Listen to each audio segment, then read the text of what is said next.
you need to begin a good preparation for the patient and for the physician. For the patient, an appropriate hydration, to have a clear information about the procedure, which can be long, and the patient must be aware of that, because if you have a patient moving and after 1 hour, the procedure will becoming more and more difficult for you, and you have to also program an adequate time slot in the cath lab planning.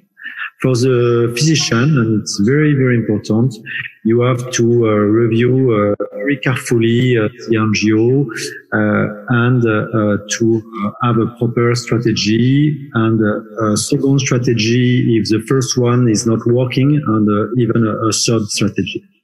And you have also to have an adequate time slot in your planning, not to be stressed to have to finish something which need time.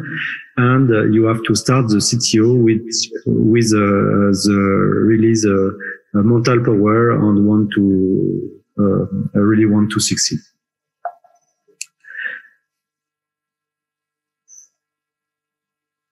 So the second thing, which is even more important, is to have a dual injection. When you start your CTO, you will need, in really most of the case, to see the distal cap, the landing zone, to see where you're going with your wire. And even if sometimes you have a pneumolateral feeling, it can disappear during the procedure, and the contralateral view is really important. And this contralateral view will permit, will stay during all the CTO procedure, and you need it to increase the success rate.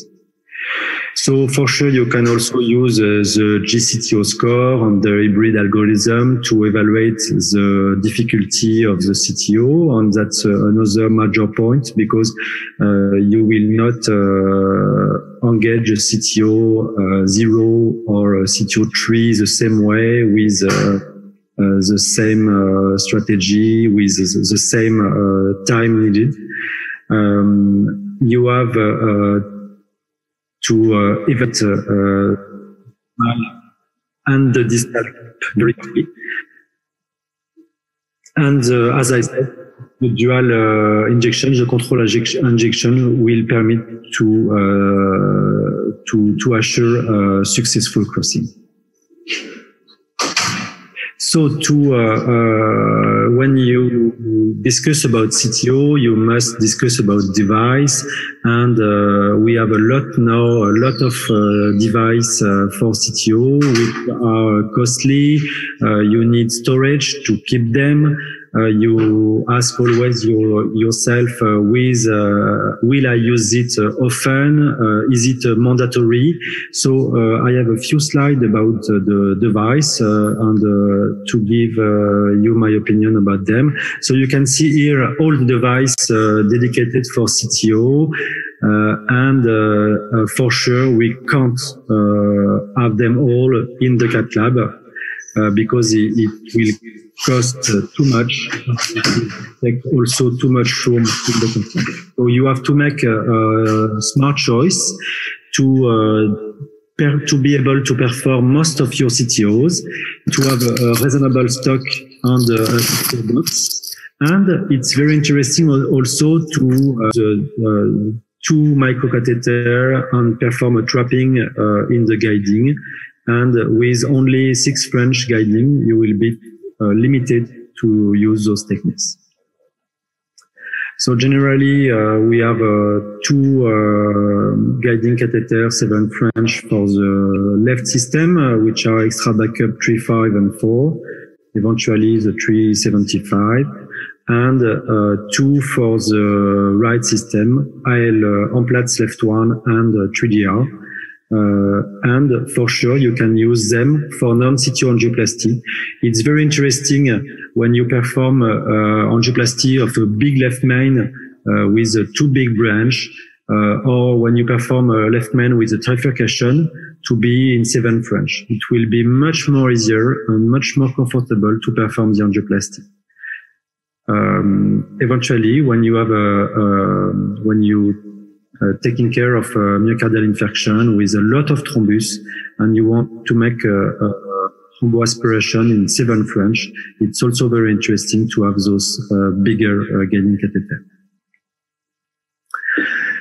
And I think all of you have now microcatheter in your cath lab, which are mandatory for performing CTOs. They will give you backup support for your wire control, crossing. They will permit you wire exchange, micro injection in the distal tip. And for antegrade approach, you only need to have the 135 centimeters. And for sure, if you starting the retrograde approach techniques, you will need longer microcatheter, which are 150 centimeters. So on the right, you see the list of all the microcatheter. And you have you can have only 1, 2, or 3 type in your cath lab. You don't need them all. And microcatheter for sure are also very interesting for non-CTO angioplasty. They will also give you for angioplasty good support, good control. They will post complex lesion, to manage tortuosity, to go in difficult side branch. They will permit you wire exchange, for example, to put a rota wire distally in the coronary, which is not always easy. They will permit you to put an extra support wire instead of your workhorse wire. And also they will permit you to do distal injection. For example, if to see the distal part in a myocardial infarction with TIMI 0 flow, or when you have a coronary dissection, to be sure that you are in the right lumen. For the wires, you don't need all the wires, but you need some. You need at least one wire for micro channels tracking, and the most common wire is a Fielder XT, which is very nice to manage to begin antegrade CTO, and it will permit you to do most of your easy CTOs. You have also the Fighter from Boston, which is quite similar. And those two wires are also used for non-CTO lesion, complex lesion, dissection, to help you crossing stent struts. You will need also a guide wire, that you can, which very good power of, which is dirigible, which you can redirect. And this is a Gaia family, also from Asahi, which are very interesting. So that's not wire you will turn fast in the coronary, but wire you will direct where you want to go. So there is 3 types of Gaia, the Gaia 1, Gaia 2, and Gaia 3, which are increasing power from 1 to 3. And the Boston have also a type of wire, which are the Judo, which are like somehow like the Gaia. Not exactly like the Gaia, but a little bit. So you have, you need also a penetration wire to manage hard CTO, which a lot of fibrotic component, which with calcium, and there is mainly 2 wires. The Hornet wire, which are very strong and hard wire, 10 gram or 14 gram, and the Confianza Pro series. So Hornet is delivered by Boston, and the Confianza Pro by Asahi. So with those three types of wire, Fielder, Gaia, and penetration wire, you will be able to manage most of the CTOs. And I think you don't need to have 6, 10, or 15 wires in the cat lab to do most of the CTOs. So for sure, for CTO, it's very frustrating to cross with the wire and not going with anything else. So it's very important to have a good balloon. So you see here's a list of balloon dedicated for CTOs, which I think every one of us have his dedicated balloon, and it's very important to have very, very small balloon to be able to make a proper predilatation, and then to advance a bigger balloon to succeed the CTO. Most of those balloons have a better profile than your microcat. So it's important to know that when the microcat is not crossing, but you are sure you are in the true distal lumen, you can go with a very small balloon, and the profile is in most of the case better. And you have also 1 and 0.8 millimeter balloon, which are very nice to use in CTOs. The guiding extension is also very important. It will increase support of microcatheter and balloon, and sometimes it will help you to cross the CTO. And I think it's even more important when you are beginning retrograde approach, because for techniques such as reverse cart and externalization, it's very interesting to have guiding extension anterogradely and to make the distance between the two guiding catheters shorter. For sure, those guiding extensions are also very useful in the daily life practice, because they will help you to cross difficult lesion, to advance balloon, to advance stents, and it's very interesting to have those guiding extensions in your cat lab for your daily practice. The tip I will give you at this point is to be careful with the injections when you have your guiding extension deep in the coronary. Dual lumen are also important. They will help to redirect if you are in a side branch in or distally to the CTO. They will help you to protect a side branch, as you can see on the drawings at the bottom here. You cross the CTO. There is a side branch just distally after the CTO, and if you start predilating at this point, the risk is to lose this big side branch, and the dual lumen microcatheter permits you to go distal to the bifurcation and to advance the wire without predilatation.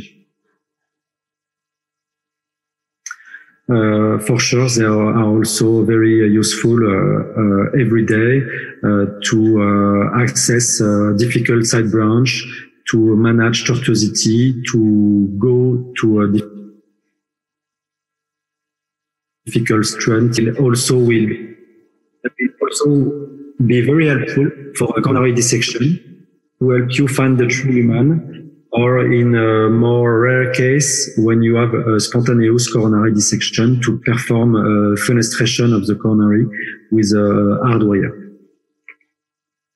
So you can see the different here wiring techniques to perform antegrade CTOs. You can have the drilling technique. which the Fielder XT, for example, which permit you to go in the microchannels and go on within the CTO with a soft wire. Or you have the penetrating technique with a small movement, pushing the wire and control the direction of the wire, aiming to the distal lumen, which is more used with the Gaia family wire.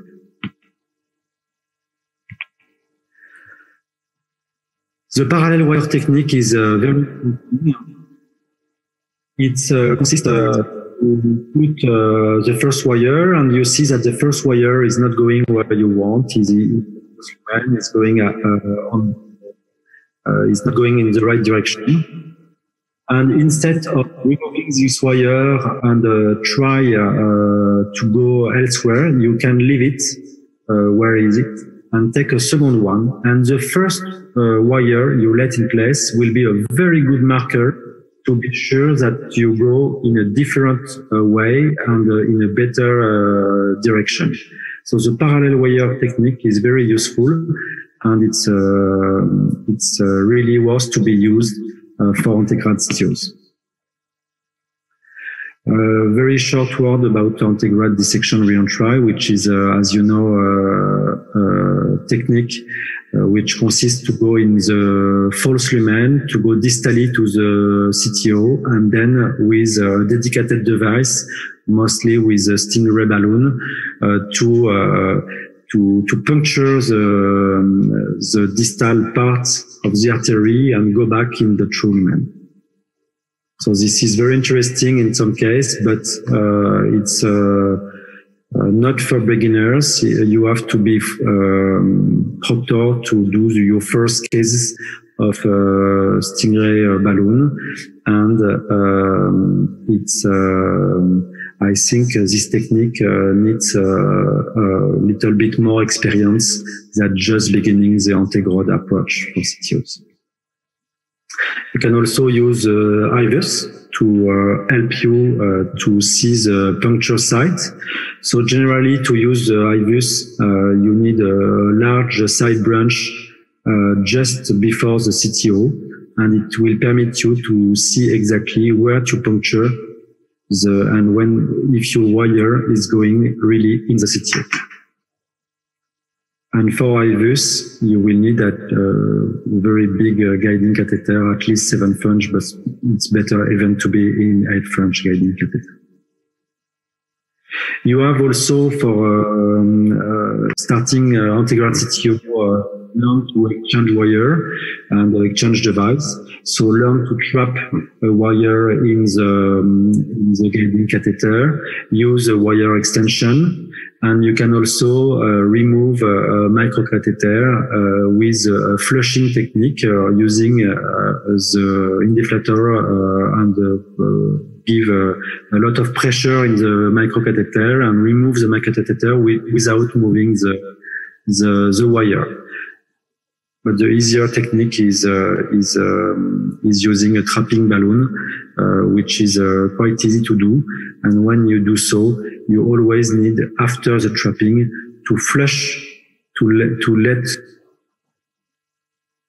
blood the guiding to avoid a Venturi effect or the formation of a bubble in the guiding catheter. To conclude, I will say that there is important rules, but no dogma, as usual in our job. You have to know how to switch from a technique to another. When you are experienced with Antegrad technique, to go for retrograde technique also to increase your success rate. And we have all to continue to learn about CTOs, share our success, share our failure, because it's a good way to learn and to progress.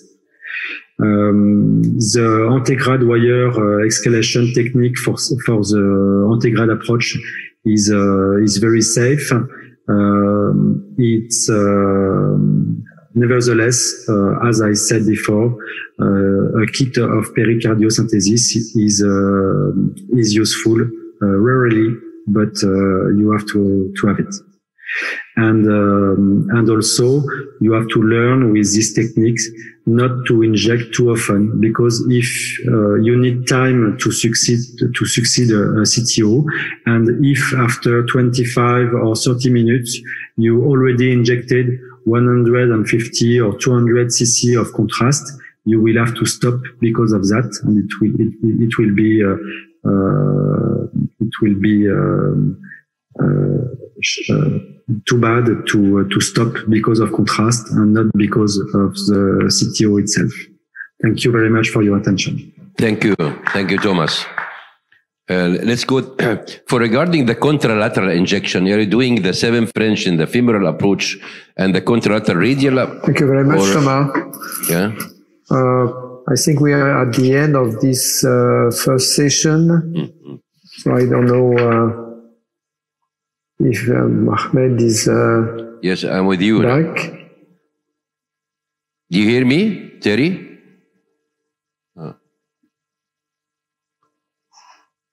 Terry, do you hear me? Thomas, do you hear me?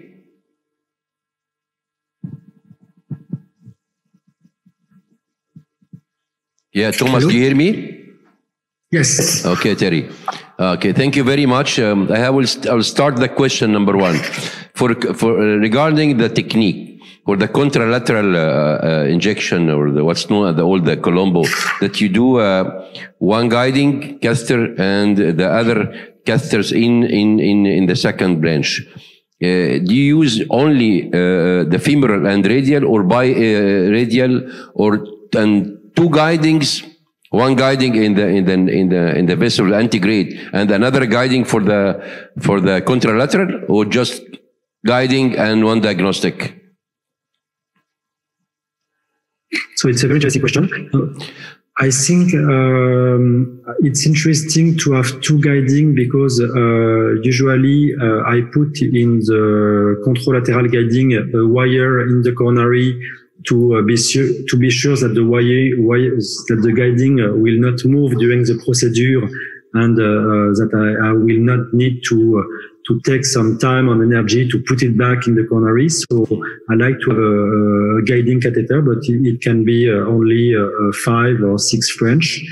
And if I don't need, and my strategy will not be a retrograde approach, I don't need a big guiding in the contralateral coronary.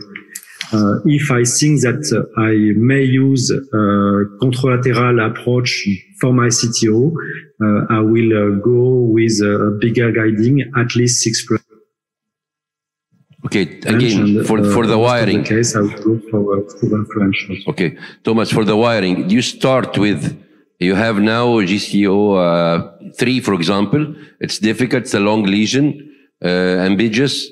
You start with the BMW wire first and then go for Felder and then Gaia and then penetrating, or you start with Felder, XT and then Gaia, or when you choose the wires, because of the cost. Sometimes we are not understanding or depending on the experience, or depending on the feeling of the wire.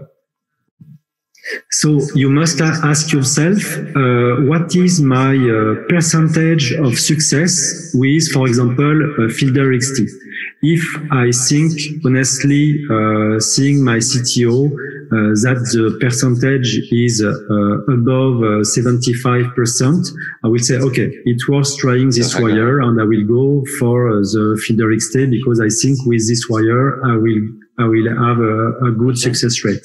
If there is, if it's a very difficult CTO, a lot of calcification, and very long, I don't see micro channels, I will say, okay, my Felder XT, the success rate of my Felder XT is maybe 10, 20, 30% at max. So I will not go with this wire. I will start with a stronger, a different wire. So I think it's a good question to ask yourself before any CTO. What is my success rate with a Felder XT? If the answer is almost 80 to 90, okay, take it. If the answer is under 50%, you must consider to use a different wire. Yeah. Please, Thomas, last question is a clinical one. If an open artery is better than a closed artery, as we know, but what do you feel to open an artery? You have to have a real, very deep and ischemia and viable proof to open an artery, or you just follow an open artery is better than a closed artery? So I think the viability is crucial.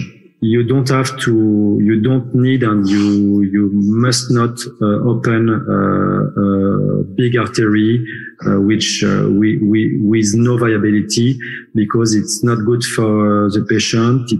It's not worth the time, the money, and everything, and it's not nice. If the patient, if the territory is big enough and viable, I will, and if the patient is active and young, I will really try to have a complete revascularization and to open a CTO. I'm not convinced by all ischemia tests in those patients, because we have sometimes negative ischemia test, and when you do dedicated test, you see that all the FFR which have been performed with a negative stress test are in most of the case positive. So it's, I think viability is the main point. Viability, large territory, and for sure you will not manage 60 years old patient and 85 because they are not doing the same exercise and their life is not the same. But if the territory is big and the CTO seem to have a good success rate, I think we should open those arteries. Thank you. Thank you, Thomas. My question is, what do you think about the multi-slice CT? How it help us in the decision making to operate or not, and also in the procedural decision? What's your opinion about the use of multi-slide CT before tackling the CTO? I think it's not mandatory. I think it can be interesting if you have a previous failure. I think if you have a proximal cap which is very ambiguous and you don't know where to go, it can be very interesting to have a CT which can solve the problem. But in most of the case, I think the dual injection provide enough information. So I'm only referring patient for CTs in CTOs, generally for failure, for previous failure. We have to solve a problem. We don't understand the tortuosity, the path of the coronary, and the CT is interesting. In other cases, I'm not sure, because it will, you will have to do X-rays, contrast with the CT. So it's not, it's interesting, but in a few number of cases, I think. Another question here? How do you choose the curve of the wire? How do you make the curve of the wire? How to choose? I mean, so I think for the Gaia family, the curve, the shape of the wire is already done by the manufacturer, so you don't have to do anything. And in most of the case for other wire, you do a very short shape, 1 millimeter and a 45-degree bend, and it's generally in all of the case for soft wire or hard wire is the same. Very short, very short shape, 45 degrees. Situations in which retrograde is the primary technique, no antigrade. Yeah.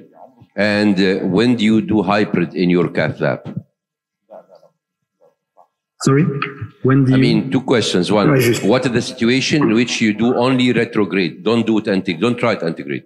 And sometimes, how can you manage to hybrid the patient from antigrade to retrograde in your core lab? Do you take the same time, the same day, or the same time, or index resolution, or you wait for 2 to 3 months to try again? Okay, so for the retrograde approach, you can for sure decide to do retrograde as a first strategy.